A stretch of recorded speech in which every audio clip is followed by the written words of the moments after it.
జై శ్రీరామ్. అందరికీ నమస్కారం. Welcome to news Akhanda. నేను మీ కస్తూరి శ్రీధర్. మనకందరికి బాగా తెలిసి మన దేశానికి వ్యతిరేకులు, మన దేశానికి శత్రువులు ఇప్పుడు పాకిస్తాను, చైనా, ఇప్పుడు కొత్తగా మొన్నటిదాకా ఊరికే దాపరకాలు ఆడుతాను, పైకి డ్రామా చేస్తా. కానీ ఏంటంటే ఆ బంగ్లాదేశ్లో ఉండే వాళ్ళ బుద్ధులన్నీ కూడా ఇప్పుడు బయటపడుతున్నాయి. అంటే వాళ్ళందరూ కూడా భారతదేశానికి శత్రువులే అని చెప్పి నేను గతంలో కూడా చెప్పిన, నాయన బంగ్లాదేశ్ కూడా మన శత్రు దేశమేనని చెప్పి. ఎప్పుడైతే చెప్పినానో దానికి వాళ్ళు తొందరగానే ఫాస్ట్గా నిరూపించేసుకున్నారు. అవును మేము కూడా దొంగ నా కొడకలమేను అని చెప్పి. ఆ విధంగా ఏంటంటే ఇట్లా మనకి ఇరువల్లా ఉండే దేశాలే కాదు, మన దేశంలో కూడా ఎంతమంది దొంగ నా కొడుకులు ఉన్నారో, ధర్మ వ్యతిరేకులు ఎంతమంది ఉన్నారో, దేశ వ్యతిరేకులు ఉన్నారో మీకు అందరికీ బాగా తెలుసు. వాళ్ళకు సంబంధించిన ఒక ఇంట్రెస్టింగ్ న్యూస్ ఒకటి తీసుకొచ్చిన న్యూస్ మాత్రం భలే ఉన్నది, జబర్దస్త్ అని చెప్పి. ఇంకా చూడండి, గిరిరాజ్ సింగ్ ఈయన గురించి మనం ఇప్పటికే చాలాసార్లు చెప్పుకున్నాం. కానీ ఏంటంటే రోజు కొంతమంది కొత్త వాళ్ళంతా సబ్స్క్రైబర్లు వస్తున్నారు కదా, వాళ్ళు కూడా ఆయన గురించి ఏదో ఒక 4 ముక్కలు చెప్దాం. అసలు ఆయన ఎవరు, ఆయన పరిస్థితి ఏందన్నట్టు. గిరిరాజ్ సింగ్ బీహార్కు చెందిన రాజకీయ నాయకుడైన ఈయన వచ్చేసి భారతీయ జనతా పార్టీ సీనియర్ నాయకుడు. గిరిరాజ్ సింగ్ గారు మొన్నటి పార్లమెంట్ ఎలక్షన్స్లో బీహార్లోని బెగుసరాయ్ అనే లోక్సభ నియోజకవర్గం నుంచి 17వ లోక్సభ ఈ సభ్యుడిగా ఎన్నికైనాడు, అంటే గెలిచినాడు అనమాట. ప్రస్తుతం వచ్చేసి మోడీ ప్రభుత్వంలో గ్రామీణాభివృద్ధి పంచాయతీరాజ్ శాఖ మంత్రిగా బాధ్యతలు అయితే నిర్వహిస్తూ ఉన్నాడు. ముక్కుసూటిగా మాట్లాడడం, ఉన్నది ఉన్నట్టు కొండ బద్దలు కొట్టినట్టు మాట్లాడడం. అట్లాగే ఏంటంటే ఆయనలో ఉండే ఇంకో గుణం ఏంటంటే ఆపదలు ఉండేవాళ్ళు ఎవరైనా కూడా పోయి సాయం పడినారంటే కాదనకుండా చేస్తాడు. అంత మంచోడు అనమాట. మంచోడు, అట్లాగే చాలా స్ట్రైట్ ఫార్వర్డ్. అసలు ఎట్లా మాట్లాడతాడంటే అసలు అంత కటువుగా మాట్లాడతాడు. మనిషి ఉన్నది ఉన్నట్టు మాట్లాడతాడు, మొగానే అటోడు. అయితే ఈ గిరిరాజ్ సింగ్ గారు తన నియోజకవర్గంలో హిందువులతో సమానంగా, మీరు బాగా వినాలా, హిందువులతో సమానంగా ముస్లింలు కూడా ఆదరించినాడు. అట్లాగే వాళ్ళను సమానంగా గౌరవించినాడు. ముస్లింలకు ఏది కావాలంటే అది ఇప్పించాడు. అంటే ముస్లింలు ఏ పని కావాలంటే క్షణాల్లోనే ఆ పని చేసి పెట్టాడనమాట. హిందువులతో సమానంగా ఈ ముస్లింలకు కూడా రోడ్లు, అట్లాగే ఈ మంచినీటి కుళాయిలు, అలాగే విద్యుత్ సౌకర్యాలు, గ్యాస్ కనెక్షన్లు ఇవన్నీ కూడా ఇప్పించాడనమాట. అంతేకాకుండా హిందువులతో సమానంగా ముస్లింలకు పెద్ద సంఖ్యలో ఇళ్లను కూడా మంజూరు చేయించాడు. ఇన్ని చేసినప్పటికి కూడా మొన్న జరిగినటువంటి ఈ పార్లమెంట్ ఎలక్షన్స్లో ఏ ఒక్క ముస్లిం కూడా, అర్థమవుతుంది మీకు, ఏ ఒక్క ముస్లిం కూడా ఈ గిరిరాజ్ సింగ్ గారికి ఓటు వేయలేదంట. చూడండి, అర్థమవుతుంది మీకు. అది కథ. వాళ్ళు ఫుల్ క్లారిటీతోనే ఉండారో, చేయించుకునేటన్నీ చేయించుకుంటారో, ఓట్లు మాత్రం ఎవరికి ఇవ్వాలో వాళ్ళకి ఇచ్చారో, అది దాంట్లో ఏం డౌట్ ఏం లే. వాళ్ళైతే ఫుల్ క్లారిటీతోనే ఉండారో. క్లారిటీ రావాల్సింది మన వాళ్ళకే. అట్లా అయితే తన నుండి లబ్ధి పొందిన ముస్లింలు కూడా గిరిరాజ్ సింగ్కు ఓటు వేయలేదంట. ఈ విషయాన్ని స్వయంగా ఏంటంటే గిరిరాజ్ సింగ్ గారే మీడియా సమక్షంలోనే చెప్పినారు. ఏదో పక్కన వాళ్ళతోనో, ఏదో ఆయన అభిమానించే వాళ్ళతోనో, లేకపోతే ఆయనకు నమ్మకం వాళ్ళతో చెప్పేది కాదు, మొహమాటం లేకుండా మీడియాని పిలిచి మీడియా వాళ్ళతోనే చెప్పినాడు. ఈ సందర్భంగా ఆయన మాట్లాడుతా, నేను ముస్లింలకు చేయని పని లేదు, ముస్లింలకు నాకు చేతనైనంత సాయం చేసిన, ఆర్థికంగా కూడా ఆదుకున్నా, కానీ నాకు ఏ ఒక్క ముస్లిం కూడా ఓటు వేయలేదు. ఇక నేను జీవితంలో ముస్లింల కోసం పనిచేయనని చెప్పేసి మీడియా సమక్షంలో కరాఖండిగా చెప్పినాడు. ఇది గతంలో జరిగిందనమాట. కానీ ఏంటంటే కొత్తగా వచ్చిన సబ్స్క్రైబర్ల కోసం ఆయన గురించి కొంచెం మీకు చెప్పే ప్రయత్నం చేసిన. అంటే తాను అనుకున్నది ఏదైనా సరే ధైర్యంగా చెప్పడం గిరిరాజ్ సింగ్ ఉన్న అలవాటు అనమాట. ఇక అసలు విషయంలో కొంచెం ఇప్పుడు ఏం జరిగిందనే దాంట్లో కొంచెం గత కొన్ని రోజుల నుంచి మీరంతా చూస్తూనే ఉంటారు, మన దేశంలో ఏంటంటే రైల్ జిహాదీ నడుస్తుంది. అసలు ఏంది రైల్ జిహాదీ, దాని గురించి మీకు చెప్పే ప్రయత్నం చేస్తా. రైల్ జిహాదీ అంటే రైలును పట్టాలు తప్పించడం అనమాట. మనం చూస్తూ ఉంటాం కదా, ఈ రైలును పట్టాలు తప్పించడం కోసము పెద్ద ప్రయత్నాలు చేస్తున్నారు. ఈ రైలు పట్టాల మీద ఈ చెట్టు కొమ్మలు పెట్టేది, మోటార్ సైకిల్ పెట్టేది, అట్లాగే ఈ రైలు పట్టాలు వచ్చేసి జారి పెట్టేట్టు ఏదో కెమికల్స్ ఉంటాయంట. ఆ కెమికల్స్ పూసారంటే ఈ పట్టాలు తప్పిపోతాయి అనమాట. ట్రైను అవి పూసేది, ఈ నట్లు బోల్ట్లు ఉంటాయి కదా, ఈ నట్లు బోట్లు ఓడదీసేది.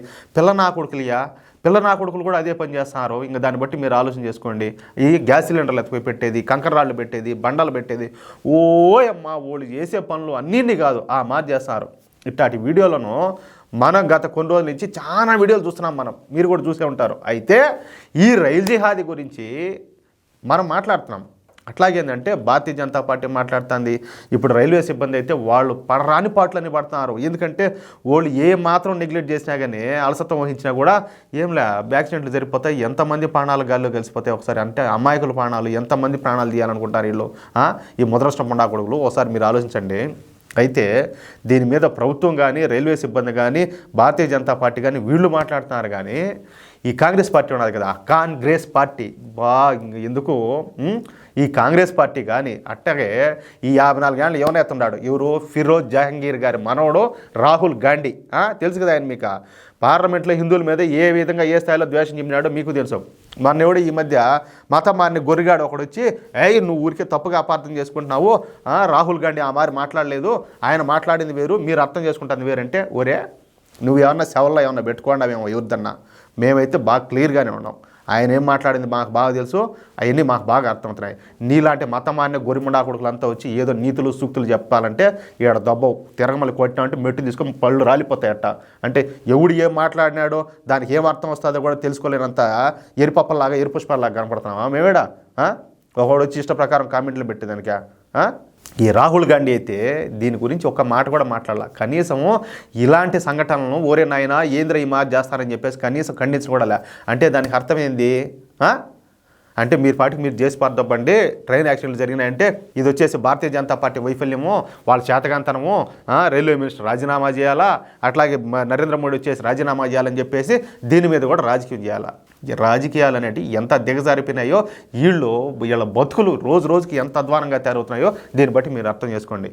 దీంతో ఆగ్రహం వ్యక్తం చేసినటువంటి కేంద్ర మంత్రి గిరిరాజ్ సింగ్ మాట్లాడుతూ, మన దేశంలో గత కొన్ని రోజుల నుంచి రైలు జిహాదీలు యాక్టివ్గా పనిచేస్తున్నారు.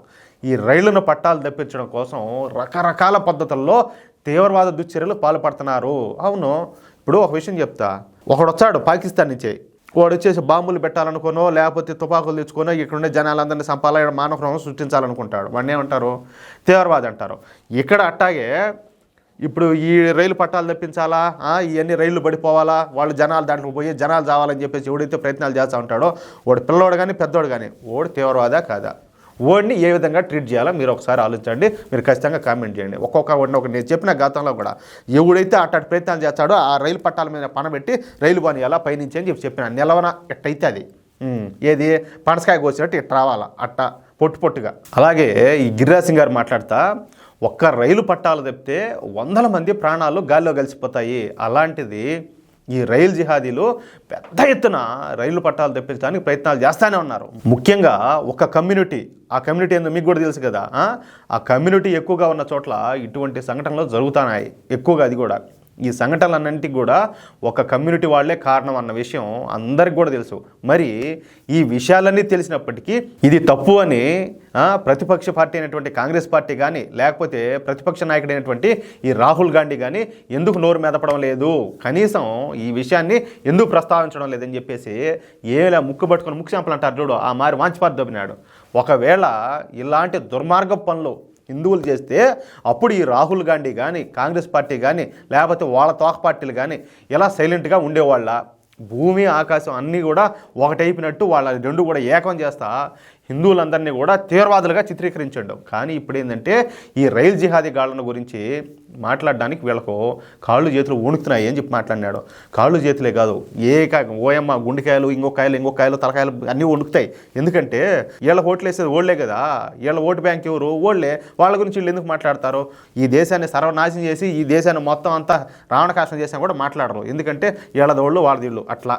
అంటే దేశంలో తీవ్రవాద దుశ్చర్యలకు పాల్పడే వాళ్ళను ప్రశ్నించిన వాళ్ళు మనకు అవసరమా? దేశంలో ఇన్ని రైలు జిహాదీ సంఘటనలు జరుగుతూ ఉంటే వీళ్ళు ఎక్కడికి పోయినారంట?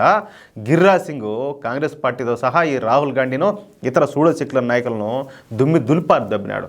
నేను ఇంకొక మాట చెప్తున్నా, ప్రధాని నరేంద్ర మోడీ గారు అట్లాగే వాళ్ళకి ఎంత బాధ్యత ఉంటుందో ఇప్పుడు ప్రతిపక్ష నాయకుడు అంటే ఈ దేశంలో జరిగేటటువంటి మంచి చెడులపై వాళ్ళు కూడా అంత బాధ్యతగా ఉండాలి. మరి ఇన్ని ఘటనలు జరుగుతూ ఉంటే దాని మీద ఒక మాట కూడా నోరు మెదపడా? మీరు ఆలోచించండి. అసలు ఇలాంటి వాళ్ళు ప్రతిపక్ష నాయకుడిగా అసలు అవసరమా? వాళ్ళకి అసలు ఆ స్థానంలో ఉండేదాన్ని అర్హత ఉన్నదా? మీరు ఒకసారి ఆలోచించండి. అయితే గిరిరాజ్ సింగ్ వ్యాఖ్యలకు కనీసం కౌంటర్ ఇవ్వడానికి కూడా కాంగ్రెస్ పార్టీ కానీ ఈ రాహుల్ గాంధీ కానీ ఎవరు కూడా సిద్ధంగా లేకపోవడం ఇక్కడ గమనార్హం. అంటే వాళ్ళ దగ్గర దీనికి సమాధానం లేదు. ఎంతసేపటికి ఈ దేశాన్ని ఇంకా ముక్కలు చేయాలా, ఈ దేశంలో ఉండేటువంటి మెజార్టీ ప్రజలను కులాల వారీగా ఇంకా ఏళ్ళ ముక్కలు చేయాలా, ఏళ్ళని చేద్దామని తప్పితే ఇట్లా అడుగుని వీళ్ళు మాట్లాడరు. మారాల్సింది ఆలోచించాల్సింది మనం, తర్వాత మీ ఇష్టం. ఈ వీడియోపై మీ యొక్క అమూల్యమైన అభిప్రాయాలను దయచేసి ప్రతి ఒక్కరు కూడా కామెంట్ రూపంలో తెలియజేయాలని చెప్పి కోరుకుంటూ, అలాగే ఈ వీడియో నచ్చితే దయచేసి లైక్ చేయడంతో పాటు మీకు ఎంతమందికి వీలైతే అంతమందికి వీడియోని షేర్ చేయండి. మీరు ఎంతమందికి ఈ వీడియోని షేర్ చేస్తారో, ఎంతమంది చూస్తారో మేమంతా సంతోషిస్తాం. ఎందుకంటే ఇలాంటి వార్తలు ప్రతి ఒక్కరికి తెలియాలా. దయచేసి ప్లీజ్ కోఆపరేట్ చేయండి. అట్లాగే ఇంతవరకు ఎవరైనా కూడా మన ఛానల్ సబ్స్క్రైబ్ చేసుకోకపోతే దయచేసి ప్రతి ఒక్కరు కూడా మన ఛానల్ సబ్స్క్రైబ్ చేసుకోండి. మేము అందించే ప్రతి వీడియోకి సంబంధించి నోటిఫికేషన్ రావడానికి తప్పనిసరిగా బెల్ సింబల్ క్లిక్ చేయండి. ప్లీజ్ సపోర్ట్ చేయండి. జై శ్రీరామ్.